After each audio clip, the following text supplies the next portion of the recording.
Hello everyone, welcome to eco Pathshala UGC NET GRF.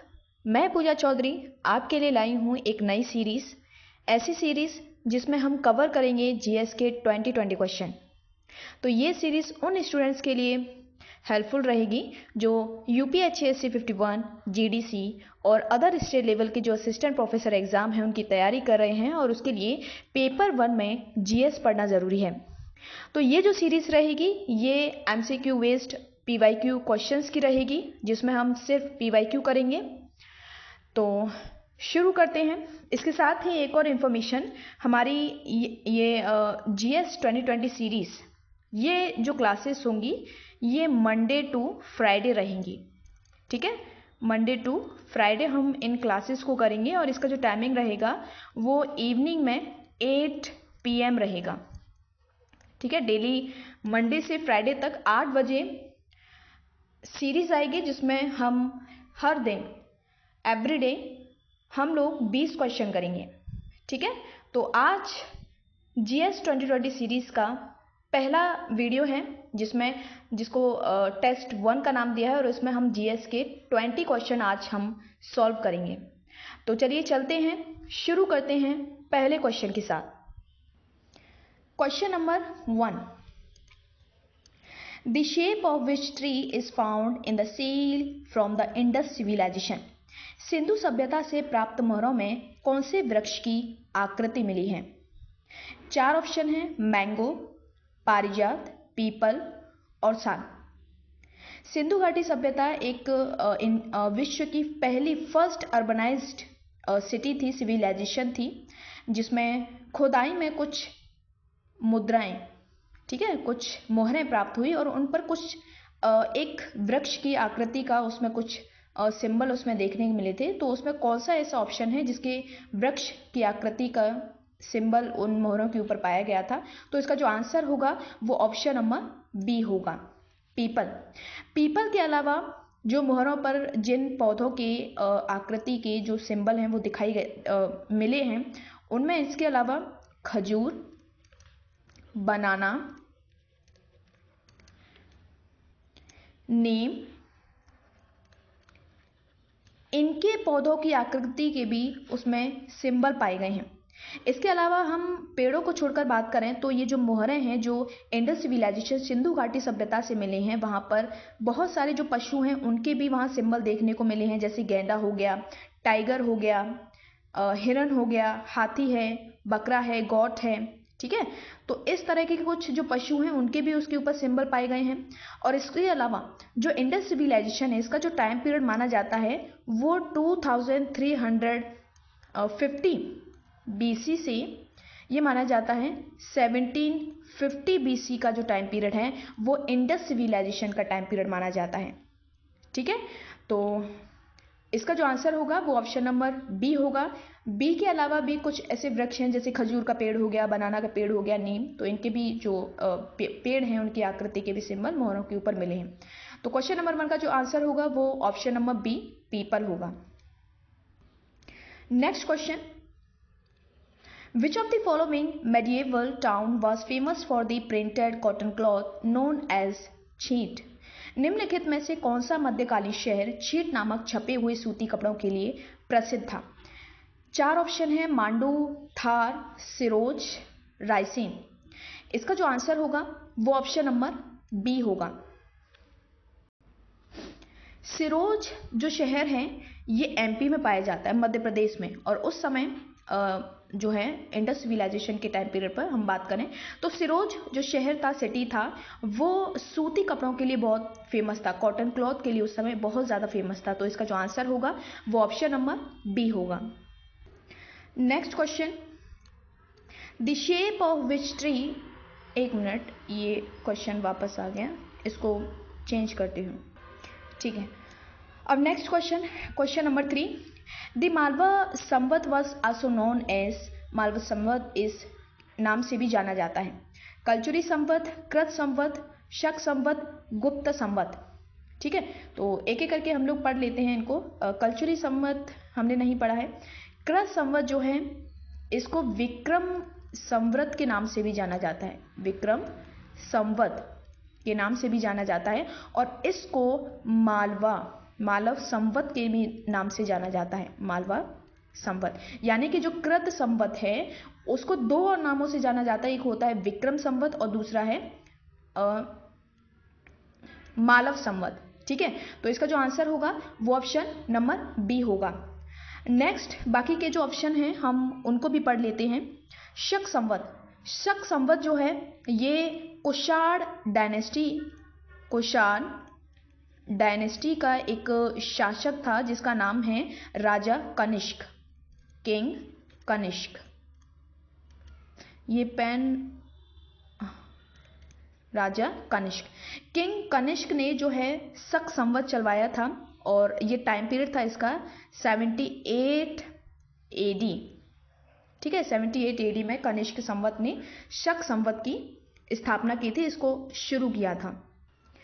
Next गुप्त संवत, गुप्त संवत को गुप्त जो सम्राट था चंद्रगुप्त प्रथम, इसको शुरू किया था चंद्रगुप्त फर्स्ट। ठीक है, चंद्रगुप्त प्रथम ने इसको शुरू किया था और इसका जो टाइम पीरियड था वो 319 एडी के टाइम पीरियड पर चंद्रगुप्त प्रथम ने गुप्त संवत की शुरुआत की थी। ठीक है, तो मलव संवत इसमें पूछा है कि मलव संवत को किस नाम से जाना जाता है, तो इसका जो आंसर होगा वो कृत संवत होगा और इसको तीसरे नाम से भी जाना जाता है, इसका नाम है विक्रम संवत। ठीक है, तो क्वेश्चन नंबर 3 का जो आंसर होगा वो ऑप्शन नंबर बी होगा।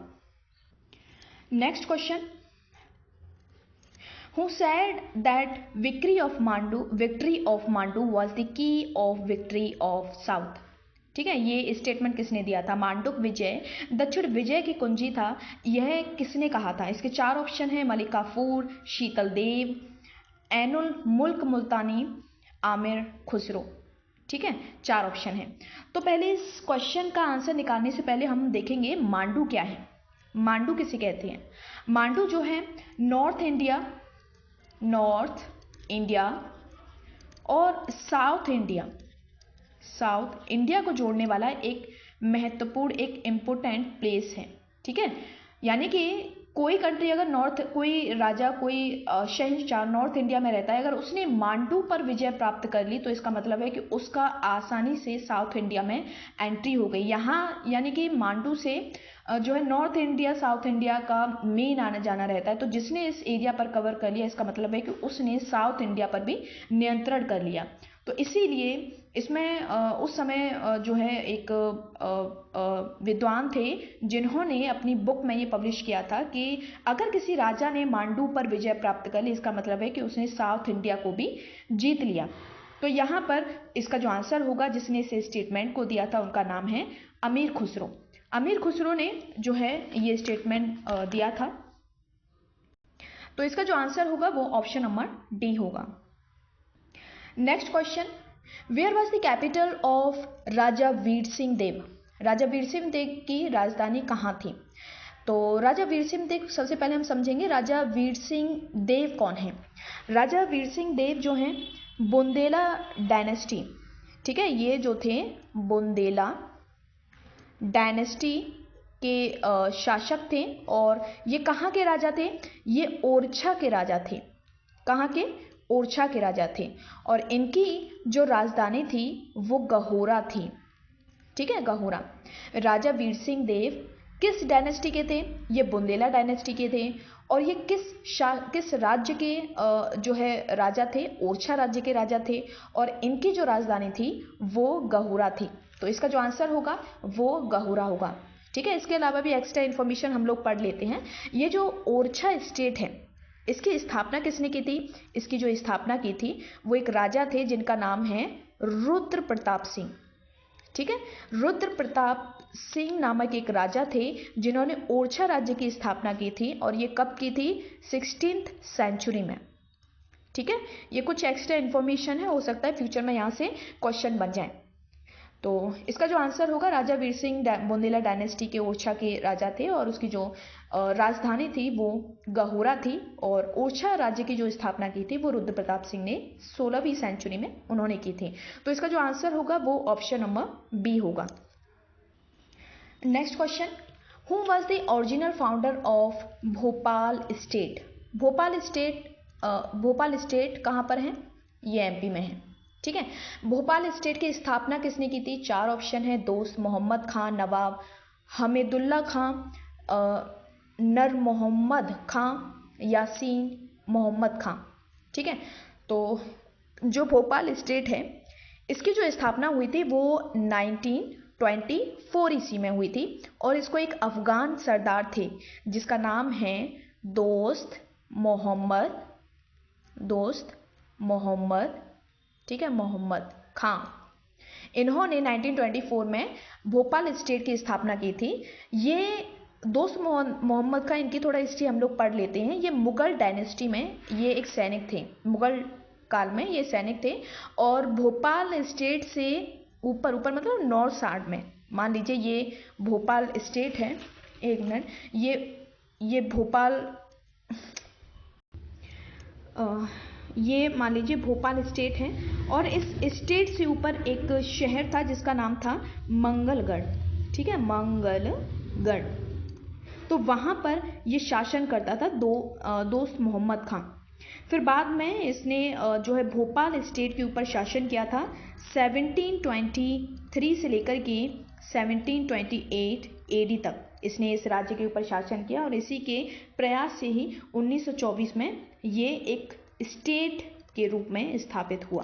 ठीक है, एक राज्य के रूप में आया। तो इसका जो ओरिजिनल फाउंडर माना जाएगा वो दोस्त मोहम्मद खां, यानी ऑप्शन नंबर ए माना जाएगा। ठीक है, तो इसका जो आंसर होगा वो ऑप्शन नंबर ए होगा।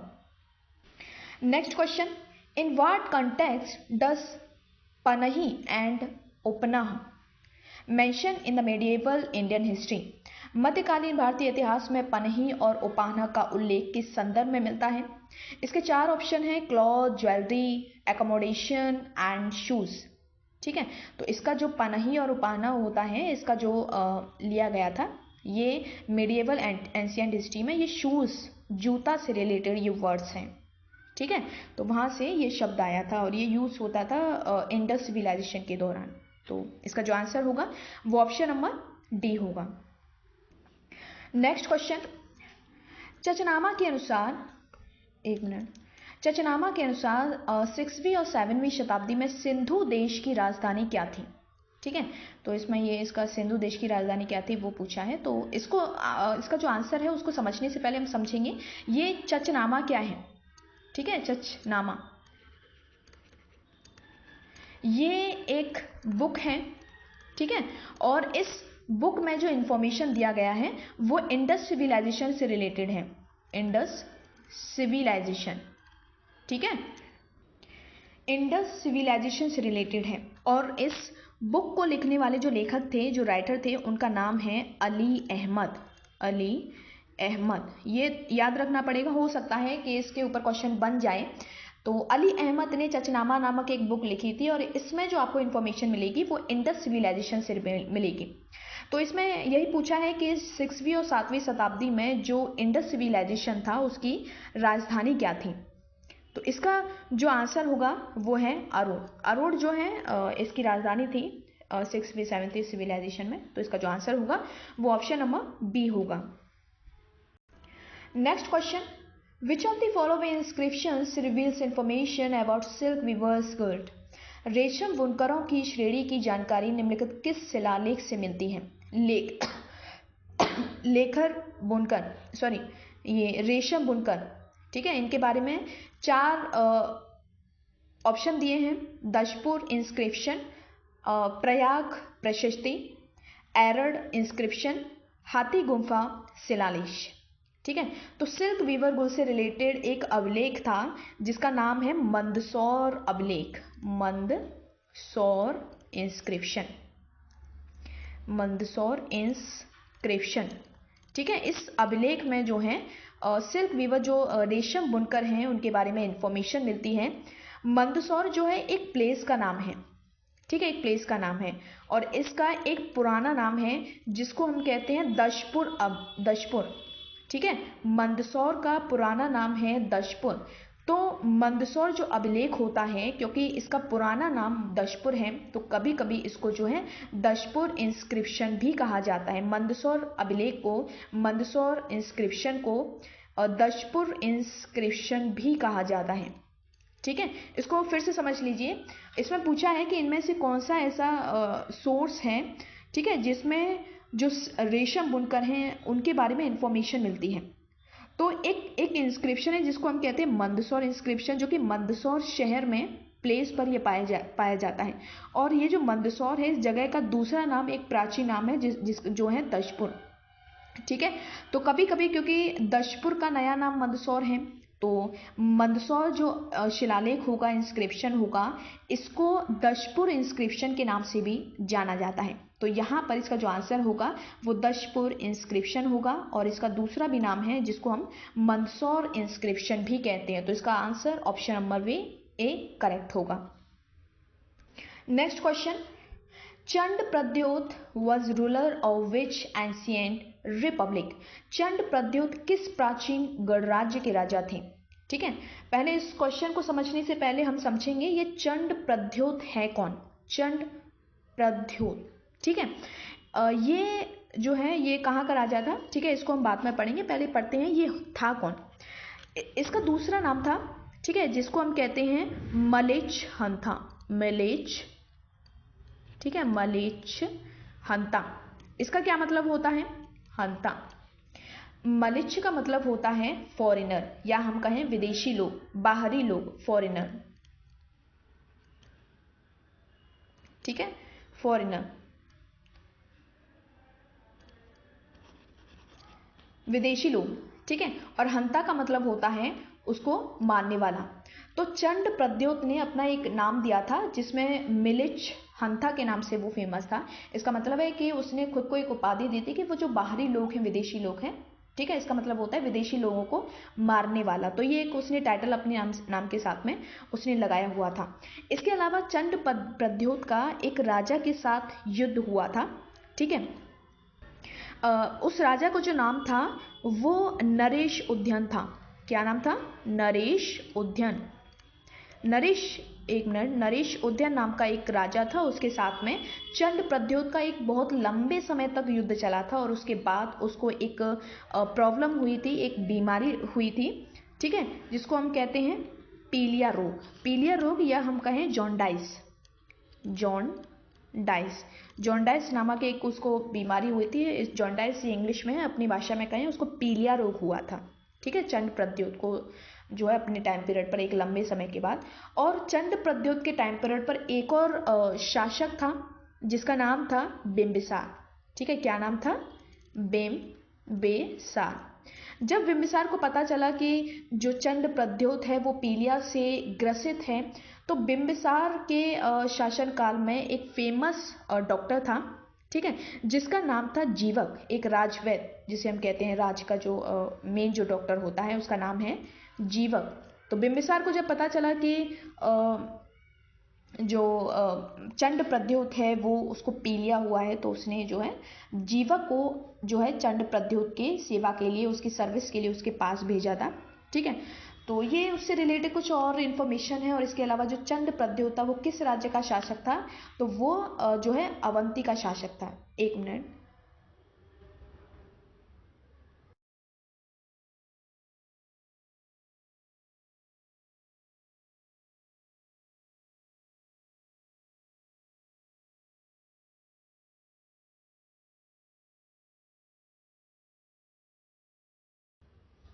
ठीक।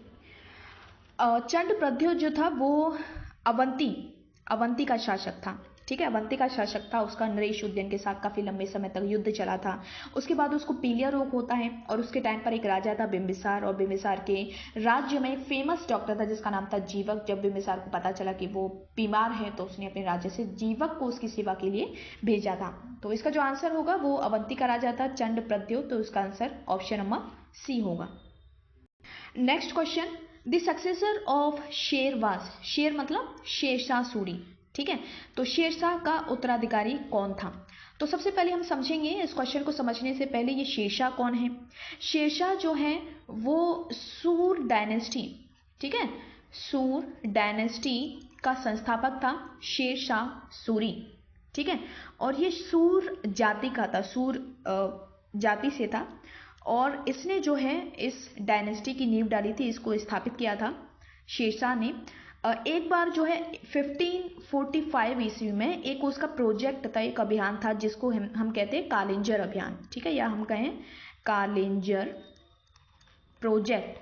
तो उसके दौरान वो कुछ तोप की गोली रखे हुए थे, तो उनकी वो चेकिंग कर रहा था, उनको देख रहा था। तो उसी दौरान गलती से वहाँ से एक तोप का गोला चल जाता है और उसके साथ में एक हादसा हो जाता है और वहीं पर ही उसकी मृत्यु हो जाती है 1545 में। फिर उसके बाद एक उसका बेटा था, ठीक है, जिसका नाम है जलाल खां, ठीक है, जिसका नाम क्या है, जलाल खां। तो जलाल खां छोटा था, ठीक है। फिर जब शेरशाह सूरी की मृत्यु हो जाती है अचानक से कालिंजर प्रोजेक्ट के दौरान तोप के फटने से, तो फिर इसके बाद में जो जलाल खां उसका बेटा था वो राजगद्दी पर बैठता है, और जब राजगद्दी पर बैठता है तो वो अपने नाम को चेंज कर लेता है, ठीक है। उसका जो नाम, जिस नाम से वो बैठा था, उसने नई उपाधि एक धारण की थी जिसको हम कहते हैं इस्लाम शाह, ठीक है, इस्लाम शाह के नाम से वो गद्दी पर बैठता है। तो उसका जो उत्तराधिकारी होगा, जिसका ऑफिशियल जो नेम है एज अ किंग, तो वो उसका इस्लाम शाह होगा, ठीक है। पुत्र का बचपन से नाम जलाल खां था, बट जब वो सिंहासन पर बैठा तो उसका जो ऑफिशियल नेम है वो इस्लाम शाह होगा। तो इसका जो सक्सेसर ऑफ शेर वाज इस्लाम शाह। तो इसका जो आंसर होगा वो ऑप्शन नंबर बी होगा। Next question, the ancestors of Shunga originated from. Shunga वंश के जो पूर्वज थे वो कहाँ से थे, तो ये पूछा है, ठीक है। तो सबसे पहले हम समझेंगे शुंग क्या है। ये शुंग जो है एक डायनेस्टी है, शुंग डायनेस्टी, एक मिनट, शुंगस डायनेस्टी, ठीक है। और इसकी जो स्थापना हुई थी वो 184 AD में, 184 AD में एक मौर्य वंश उस समय था, ठीक है। मौर्य वंश का एक सैनिक था, सोल्जर था, जिसका नाम था पुष्यमित्र शुंग। ये नाम आप लोगों ने सुना होगा, पुष्यमित्र शुंग, ठीक है। ये सोल्जर था और इस सोल्जर ने मौर्य वंश का एक अंतिम राजा था, ठीक है, जिसका नाम है बृहद्रथ, बृहद्रथ, ठीक है। ये राजा था मौर्य वंश का। तो इस सोल्जर ने क्या किया, इसकी डेथ कर दी, इसकी हत्या कर दी बृहद्रथ की। और जब ये इसकी मृत्यु हो गई तो राज सिंहासन खाली हो गया और पुष्यमित्र शुंग ने उस पर कब्जा करके एक नई डायनेस्टी की स्थापना की, जिसको हम कहते हैं शुंग डायनेस्टी, ठीक है। और इसका शुंग डायनेस्टी थी और इसके जो पूर्वज थे, ठीक है, क्योंकि ये सोल्जर था और इसका, अब इसकी बैकग्राउंड को हम देखें तो इसके जो पूर्वज थे, इसके दादा परदादा, वो लोग जो हैं उज्जैन के थे, ठीक है। इसका जो आंसर होगा वो उज्जैन होगा। तो ancestor of Shungas originated from Ujjain, ठीक है। बाकी का जो एक्स्ट्रा डिटेल मैंने इसको दिया है कि शुंग, जो पुष्यमित्र शुंग था, उसने इस डायनेस्टी की स्थापना की थी, कब की थी, 184 AD में, ठीक है। और उस समय वो किसका सोल्जर था, मौर्य वंश का था। और मौर्य वंश का जो लास्ट राजा था, किंग था, जिसका नाम था बृहद्रथ, इसकी हत्या करके इसने जो है शुंग डायनेस्टी की स्थापना की थी। और इसके जो पूर्वज थे वो उज्जैन के रहने वाले थे। तो इसका जो आंसर होगा वो ऑप्शन नंबर सी होगा। Next question, in ancient period which word was also called as Sarthavaha, ठीक है। चार ऑप्शन है, ब्राह्मण, वैश्य, क्षत्रिय एंड वैश्य, ठीक है। यहाँ ये सार्थवाह का क्या मतलब होता है, सार्थवाह होता है, सार्थवाह का मतलब होता है कि जो व्यापारियों का प्रधान होता है, लीडर होता है, ठीक है। सार्थवाह मतलब ये बिजनेस से रिलेटेड है, व्यापार ट्रेड से रिलेटेड है। और ट्रेड से रिलेटेड कौन होते हैं, वैश्य होते हैं। तो इसका जो आंसर होगा वो ऑप्शन नंबर सी होगा, ठीक है। Next question, who is the called the father of Indian archaeology. भारतीय पुरातत्व का जनक किसे कहा जाता है, Alexander Cunningham, John Marshall, Mortimer wheeler, James Prinsep, ठीक है। तो फादर ऑफ इंडियन आर्कियोलॉजी, तो इसका जो आंसर होगा वो ऑप्शन नंबर ए होगा, अलेक्जेंडर कनिंघम, ठीक है। और ये जो पर्सन थे, ये इंडिया के, ये आर्कियोलॉजिकल जो डिपार्टमेंट था, ठीक है, उस समय ये जो है हिस्ट्री को जानने के लिए ये डिपार्टमेंट था, आर्कियोलॉजिकल डिपार्टमेंट, उसके फर्स्ट डीजी थे। कौन, अलेक्जेंडर कनिंघम। डीजी मतलब डायरेक्टर जनरल, ठीक है, डायरेक्टर जनरल। तो ये फर्स्ट डायरेक्टर जनरल थे, ठीक है। और एक फॉरेनर था, ठीक है, जिसका नाम है रॉबर्ट ब्रुशफुट। रॉबर्ट ब्रुशफुट ने इनको जो है Indian ancient, father of Indian ancient के नाम से भी पुकारा है। क्या? Father of ancient Indian, ancient India, ठीक है। तो इसका जो है अलेक्जेंडर कनिंघम को फादर भी उन्होंने कहा है। किसने? रॉबर्ट ब्रुशफुट को। तो यहाँ पर इसका जो आंसर होगा फादर ऑफ इंडियन आर्कियोलॉजी, इसका जो आंसर होगा वो option number A Alexander Cunningham होगा। नेक्स्ट क्वेश्चन, हु एडॉर्न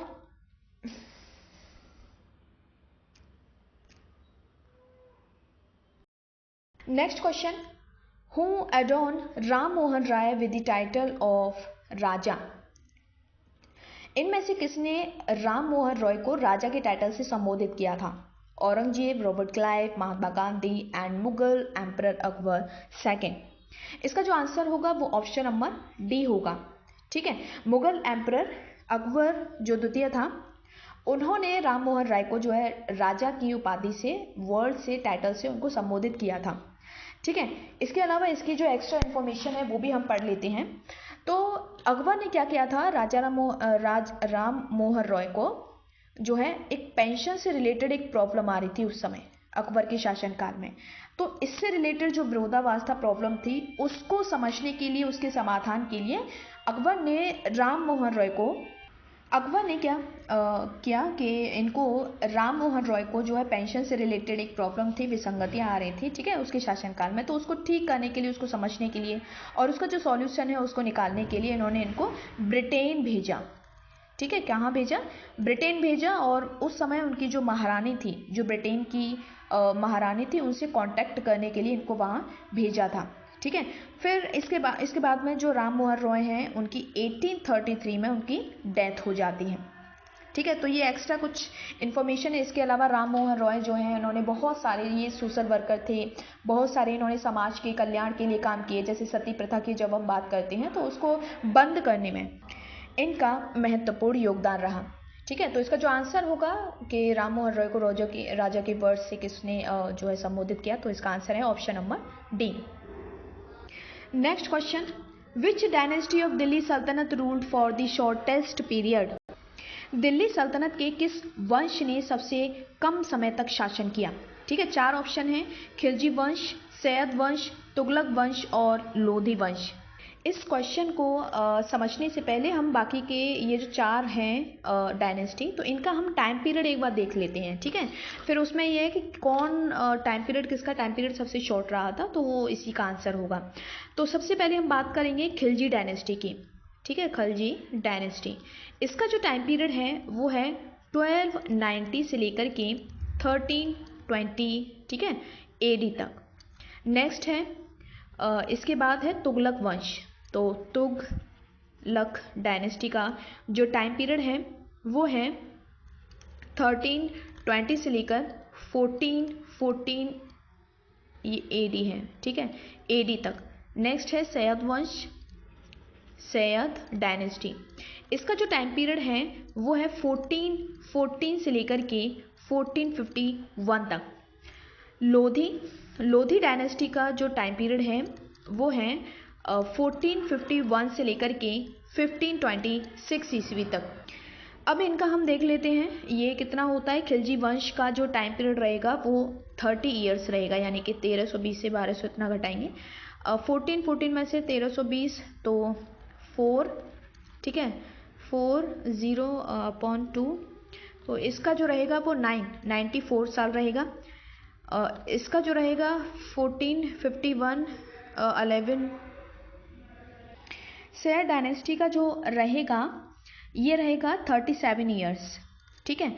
और लोधी वंश का जो रहेगा 1526 माइनस 1451 तो 5 और 12 7, हाँ 75 ईयर्स इसका रहेगा, ठीक है।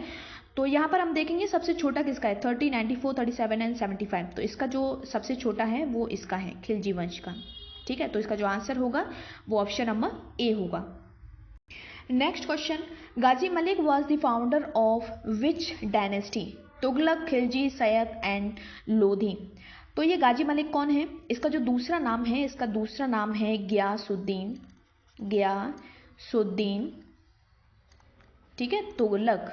अब नाम से ही आपको पता चल गया होगा ये किस डायनेस्टी से रिलेटेड है। तो इसने जो है तुगलक, मतलब इसने तुगलक डायनेस्टी की स्थापना की थी, ठीक है। तो गियासुद्दीन गाजी मलिक, जिसका दूसरा नाम था, जब ये गद्दी पर बैठा था तो इसने अपना नेम चेंज करके उसको एक ऑफिशियल नेम दिया था, गियासुद्दीन तुगलक, ठीक है। और ये कब उस पर बैठा था, सिंहासन पर, कब ये गद्दी पर बैठा था, ठीक है, जिसमें उन्होंने ये तुगलक डायनेस्टी की स्थापना की थी। तो वो टाइम पीरियड है 1320 में ये गद्दी पर बैठा था और तुगलक वंश की स्थापना की। और किस नाम से की? गियासुद्दीन तुगलक के नाम से ये राजा बना। तो इसका जो आंसर होगा वो ऑप्शन नंबर ए होगा।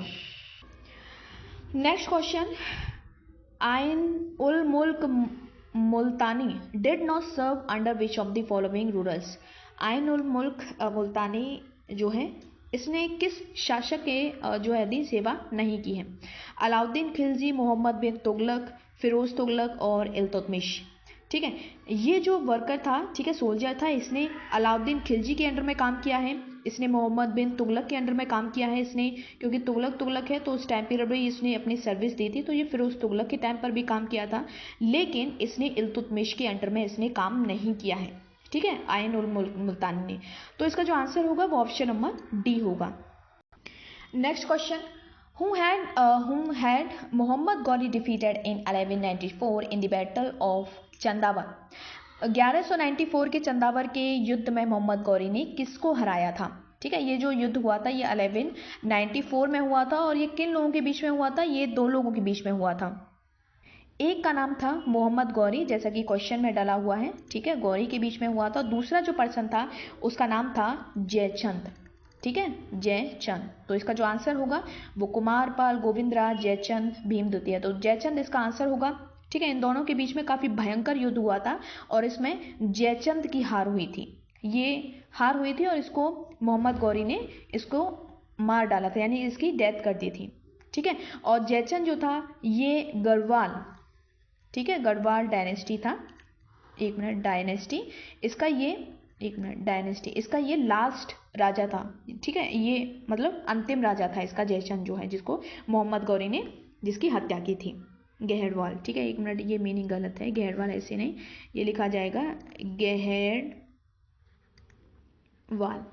ठीक है। तो गहरवाल का ये लास्ट शासक था जयचंद, जिसको चंदावर के युद्ध में मोहम्मद गौरी ने इसको जो है इसकी हत्या कर दी थी। तो इसका जो आंसर होगा वो जयचंद होगा, option number B is correct. Next question, Dhangdev was the ruler of which dynasty. Dhangdev किस वंश का शासक था? Chandel of Jejak Bhukti, Parmars of Malwa, Kalchuris of Mahishmati and Kalchuris of Tripura.